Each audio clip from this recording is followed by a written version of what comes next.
Welcome to a grey and rainy Milan, and it's November, hence the grey raininess, and we're in Milan, hence the Milan. So that can only mean one thing, which is we're going to the Fiera di Milano for the Exposizione Internazionale di Motorcycle.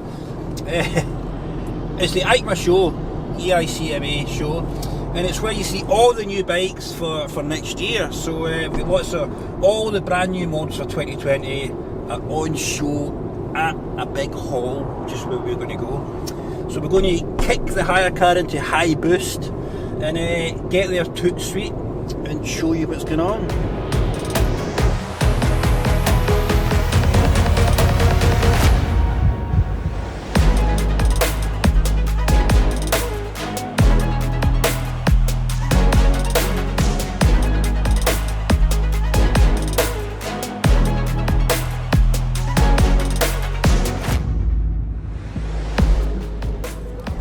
One of the main points of coming to a show is also to get the first seat on bikes like this. This is the 2020 Honda Fireblade, and they've properly cranked the numbers up for this year.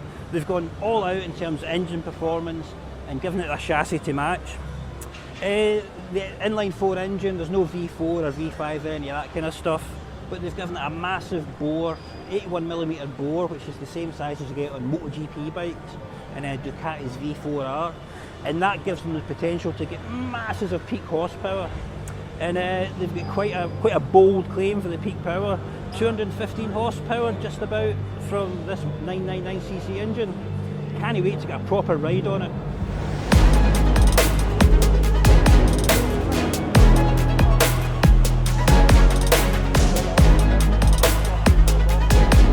Honda's brought along a section, a sort of cutaway version of the new Fireblade engine. So you can see the titanium con rods and the super sort of minimalist aluminium pistons.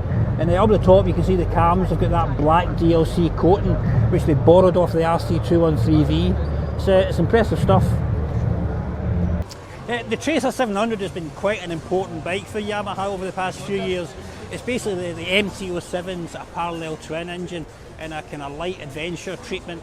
There's the Tracer 900 as well, both really good sort of practical everyday bikes.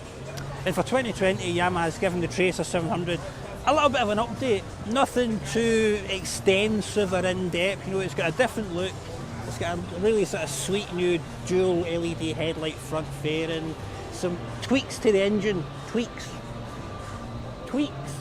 I think probably mostly for emissions and rideability and stuff like that. It's still going to be a cracking bike, it's going to sell by shed loads and pack it up with some accessories, off you go, take the missus around the world, you can't go wrong. She thinks so too. Another big chunk of news from Yamaha here at EICMA is this, which is the TMAX 560. Now I know that the TMAX is the favourite of horrible bike thieves in London, so we don't want to say too much about them at the moment.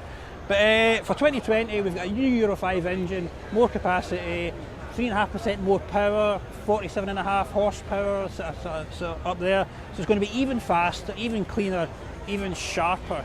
And I think it's got some extra anti-theft security stuff on there as well to stop those bad men.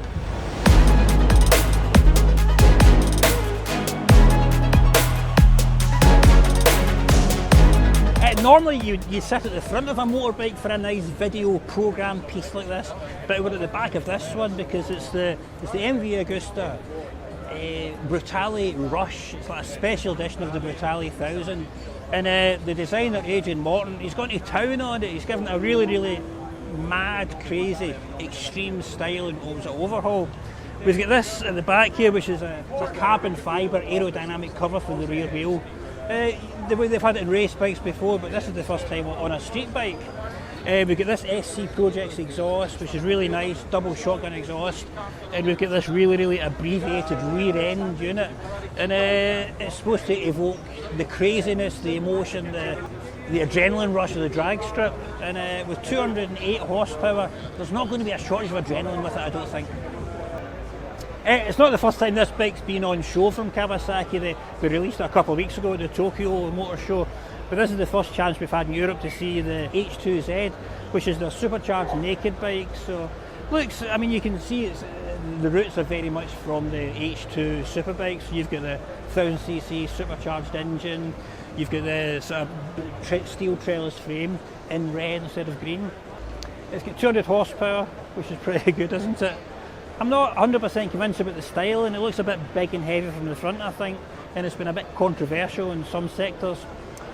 But we're going to find out how it goes when we go on the launch next year, hopefully.